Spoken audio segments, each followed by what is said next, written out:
Thank you so much for doing this interview. Tell us more about My yourself and what you do professionally. Right. Thank you, Greg. And really must thank our camera team as well. Well, professionally, I am the CEO of Vendor Global Capital. And Vendor is actually a Singapore financial institution, which literally we deal with fintech and regtech businesses, great companies that are seeking access to capital in Singapore and globally. Vendor is also a part of a systemically important governmental and non-governmental ecosystem, Singapore and elsewhere. And we particularly have a emphasis on sustainability, and then so sustainability, ESG, green finance, green taxonomies, and infrastructure. Yeah, so anything that Very is cutting on that edge. impact. Thank you. Yes. And as you know, Pro Bono SG, Yes. the charity that we serve on, was formerly known as the Law Society Pro Bono Services Limited.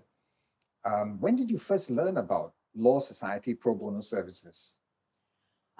Great question. Well, I first, in my training, actually as a banker, I believe, especially in the earlier days, we were very much, there was a lot of emphasis on the legal aspects of banking. And I think that is what really, drew my growth and passion in the area of, the regulatory framework as well. And we were very much made aware, for example, of legal aspects of lending, securitization, etc. And it made me realize that and I think a lot of lecturers on this aspect were, of course, lawyers themselves, and some of whom were serving on Law Society pro bono services. And but of course, and that's when I was made aware, that lawyers are very great people, I must say, because besides spending so much time, to really deliver, right, the high level standards of professionalism to your clients, you also devote a significant amount of time to pro bono services. But of course, I believe it was like in 2015, I also attended a play at, I think it was a play about Singapore. And there was also the mention of the word pro bono. And that was what sparked off really that remembrance of pro bono. But really, one thing led to the next. And because of the pandemic and everything, and after after the adjustments, right, to business, to personal lives of the pandemic, I was able to then really put emphasis on law pro bono services again. Yes. Thank you. And that's a wonderful backstory. And also interesting to hear about that play on Singapore and pro bono reference. And we're now, of course, called Pro Bono SG. Yes. So Pro Bono Singapore. But tell us, what was the specific point at which you became interested to start serving on this charity? Okay. As opposed to looking at it from a distance. Yes. Okay. So I think from the basis of, let's just say the 100-meter or maybe a 250-meter distance, and what became like as close to as literally that a few centimeters or inches away from the work involved, I think would be the fact that, again, it has to do with my realization that the financial services industry is very closely interlinked with the work which lawyers do. Yes. And I think when I when I made up the decision to volunteer, I also wanted to be sure that I could then be in the situation of competency. Yes, and to be able to contribute meaningfully. Yes, so I think that is what drives the drive the long distance into what was very, very much immediate.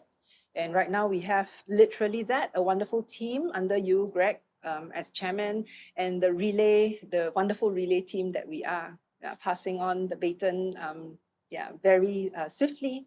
Yes. It's a wonderful relay team. That's a nice metaphor Yes. for the work that we do as well. But you are the first non-lawyer to serve on this team as part of that relay team. Why would a non-lawyer like you care about access to justice issues or doing pro bono for Singapore? Okay, so I think that as a Singaporean, as I was growing up and possibly am still growing up, as a maturing person, the aspect of the aspect of wanting to help, and everyone deserves access to justice, right? Yes. Regardless of their profession. I think in our terms, it's really like regardless of who they are, what sort of station they are in life, and that level of willingness to be deeply involved and to help.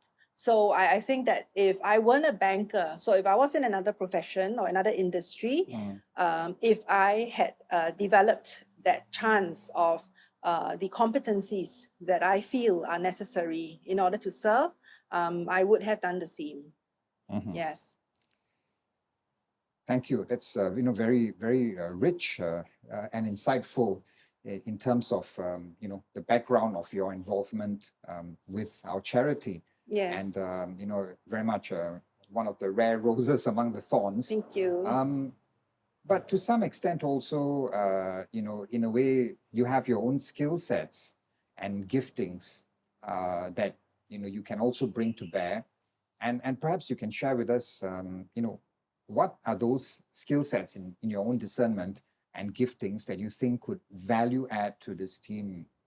Okay, so I think this is really linked to our previous point about the varying contributions as a non-lawyer. So I feel that the contributions that any person really can contribute meaningfully to Pro Bono SG would be in terms also of it's offered by the opportunities because of the varying the stratification. So as it were, like a stratum, right? The stratum of the work that requires to be done.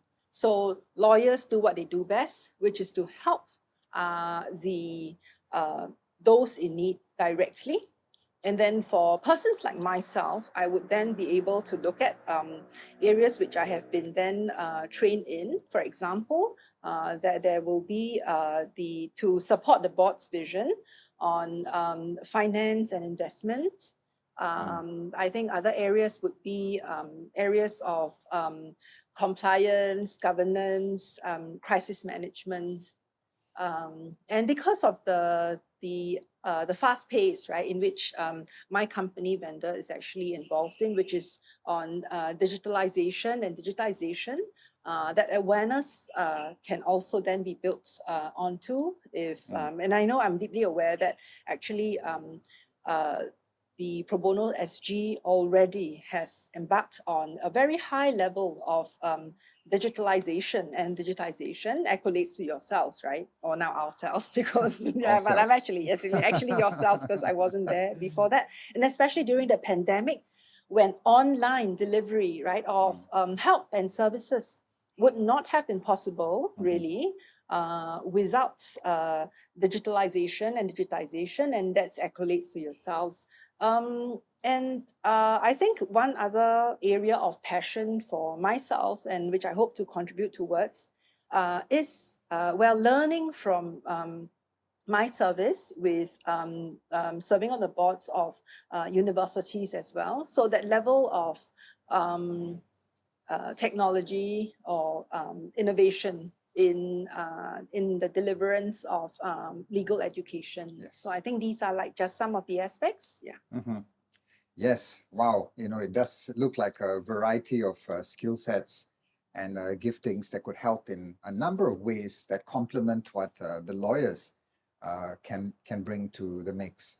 And so, in that sense, Wei Ling, you bring not just gender diversity, but you also bring occupational diversity to the team. And of course, we're also very committed to that in terms of diversity and inclusiveness. And we're excited because you are in a way the trailblazer and the pioneer. And after you, we've also added another colleague to the team. But maybe you can share with us how you think your appointment could inspire other industry professionals to also make a difference in the way that you think could bring about change in the social service ecosystem. Yeah, so I think, but first of all, I must really, I cannot emphasize enough how honored I am, to be, to be accepted to serve, on the board of Pro Bono SG. And I'll definitely do my best in the deliverance and of what I endeavor to achieve for the board.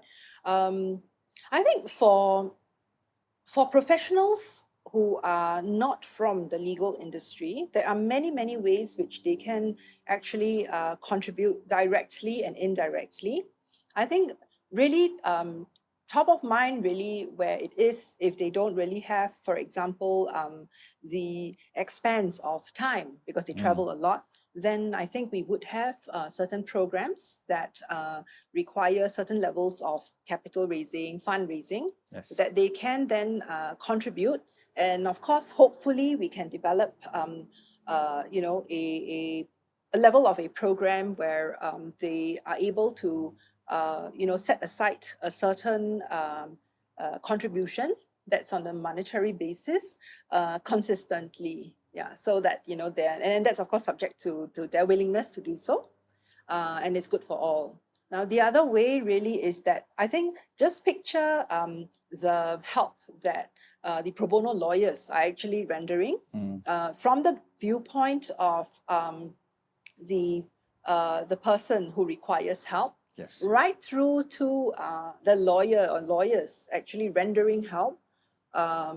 And it could actually even become very much on cross-border issues as well. There are many, literally in that stratification, windows and gaps which can be fulfilled. For example, the level of counseling, the hand-holding, the nurturing and the preparedness of both from the side of the pro bono lawyers, right? Sometimes they also then require that level of it's a morale booster as well, right? To know that, wow, there are people there who, like our service industry people in hospitals, right? That people are there to cheer them on and they are not forgotten, right? And then that's one. And I think the other really is that level of moral support for the people requiring help. Yeah, to be talking at, sometimes they may be intimidated, right, because of the gap, right, knowledge gap really of what the lawyers can do for them, and therefore these people can function as counselors and help to bridge, right, to bridge the communication gap, if any, towards a fulfilling and successful pro bono relationship. Yeah. Wonderful. And I think I really liked that vision of what you shared, even in terms of stratification and the gaps that may need to be filled. And that's really, exciting as well. And I think it's the kind of,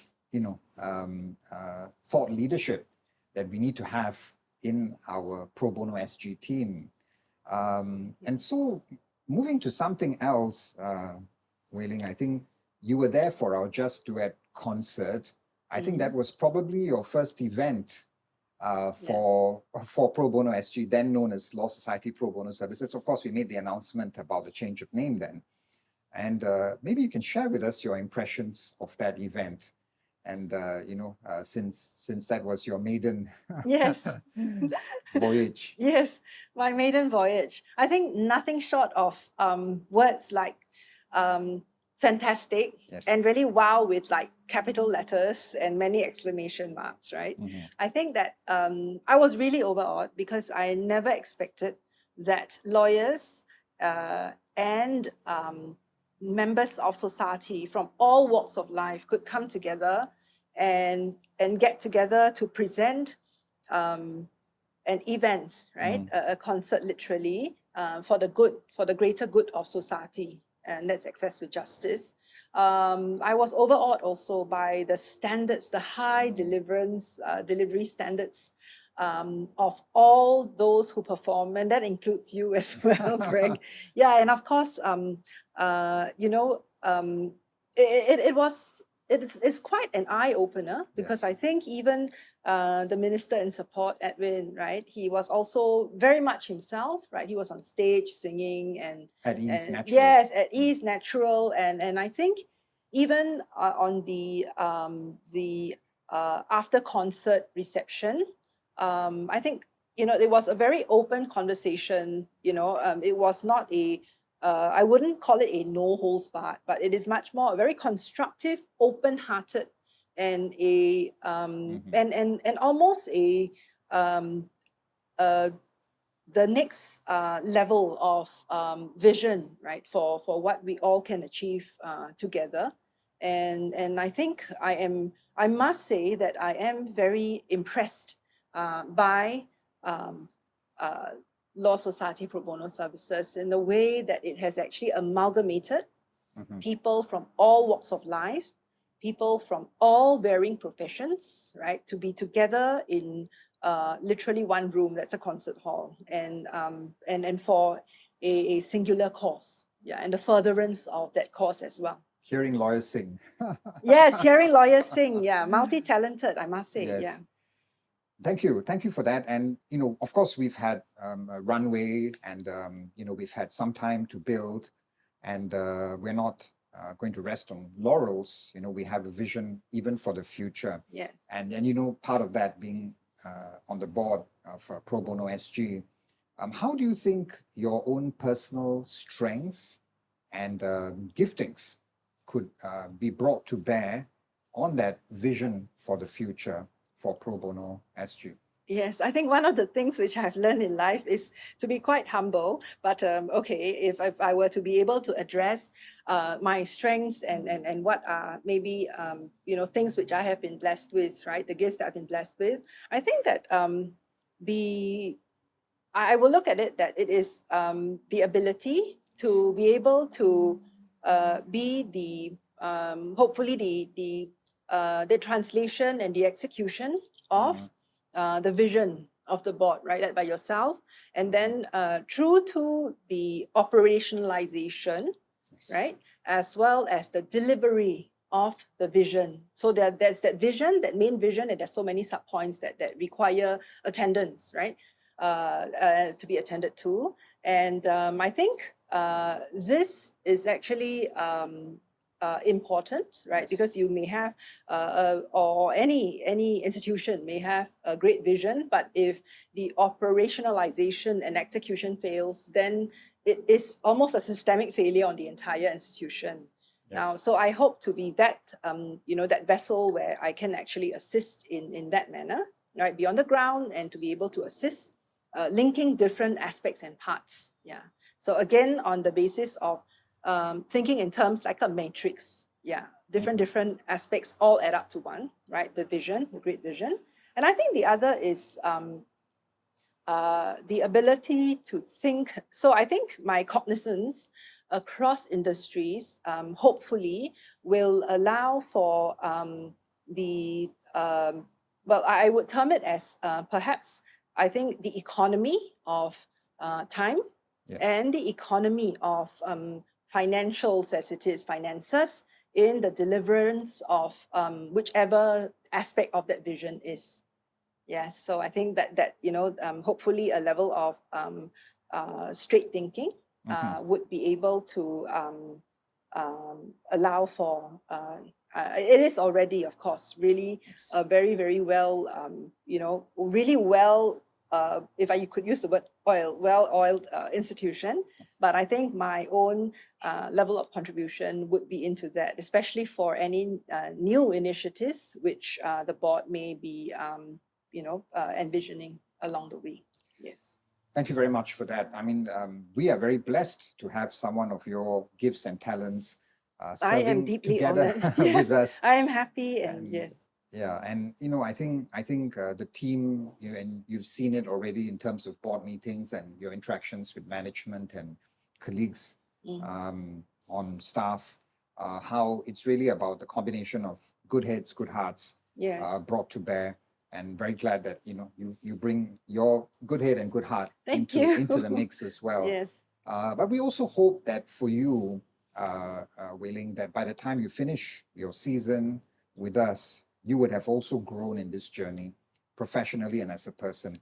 And perhaps you can also share with us how you see yourself growing and learning in this charity in the course of your own service. Yes, I think that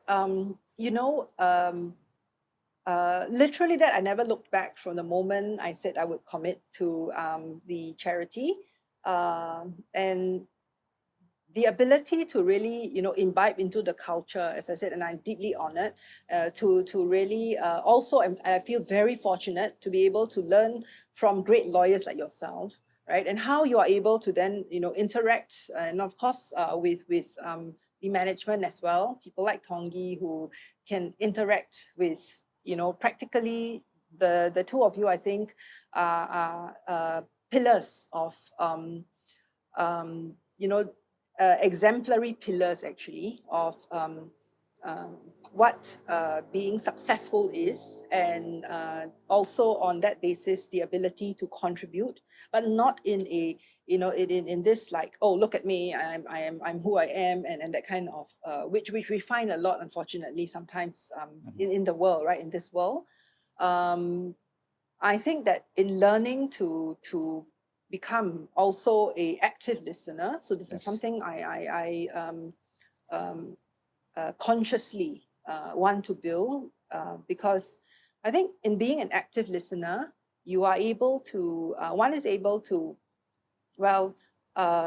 literally hear and empathize. Yes. So not just sympathize, but empathize, and then be positively contributing to what is the problem at hand, or rather what is the issue. I think that's the more neutral word. What's the issue at hand?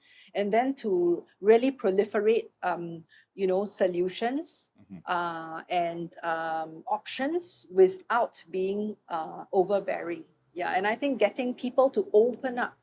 Yeah, and I think from the skills that just from the months of being in touch with the charity, I think that, like, as an example of yesterday's, I had a business meeting lunch, and the gentleman was like pouring out his whole life story from everything else, and I think that it showed that openness of not just the professional side, but the financial side of that person, and what runs through what are the issues that the person faces, or then what people face in general. But really, at the top of this entire journey and learning pyramid is, I only hope to become, through my contributions in my own little ways, I hope to become a finer person and a better human being, learning from yourselves at Pro Bono SG. Yeah. And likewise for us, learning from you, Oh, and thank all you. the multidisciplinary perspectives that you can bring to bear on the matter. And I think together as a team, with all the talents and the kind of giftings that we have, Yes. we can collectively make an impact in terms of access to justice for the unserved and the underserved in the community that need legal awareness, legal assistance, and legal advocacy. So Yeah. thank you so much, Wei Ling, Thank for you. being part of this team, and thank Thank you for you. doing this interview. Yes, thank you for the interview, and thank you for making me a part of such a wonderful team. Thank Thank you. you.